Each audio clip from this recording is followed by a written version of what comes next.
સરદાર વલ્લભભાઈ પટેલ 150મી જન્મજયંતિ નિમિત્તે ભારત સરકાર દ્વારા રાષ્ટ્રવ્યાપી સરદાર અધરેટ 150 યુનિટી માર્ચ અભિયાનનું આયોજન કરાયું છે. આ અભિયાન અંતર્ગત ઉનાના ગીર ગઢડાના ખિલાવડ ખાતેથી 93 ઉના વિધાનસભા મત વિસ્તારમાં એક પદયાત્રા યોજવામાં આવી હતી અને આ યાત્રામાં સમાજના તમામ વર્ગના લોકોએ ઉત્સાહભેર ભાગ લીધો હતો. આ પદયાત્રાનો મુખ્ય ઉદ્દેશ્ય દેશની એકતા, અખંડિતતા અને રાષ્ટ્ર નિર્માણમાં સરદાર પટેલના યોગદાનને બિરદાવવાનો હતો. આ યાત્રા ખિલાવડથી શરૂ થઈને ઈટવાઈ પાટસર થઈને દ્રોણેશ્વર ખાતે પૂર્ણ થઈ હતી.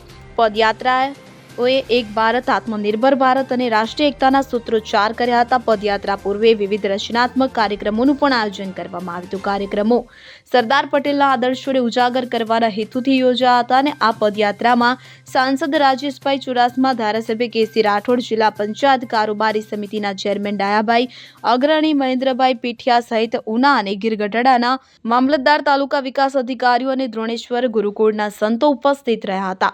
ઉપસ્થિત સૌએ એકતાના શપથ લીધા હતા અને સરદાર પટેલના આદર્શોને યુવાનોમાં પ્રેરિત કરવાનો સંકલ્પ કર્યો હતો. Bureau report CN24 news.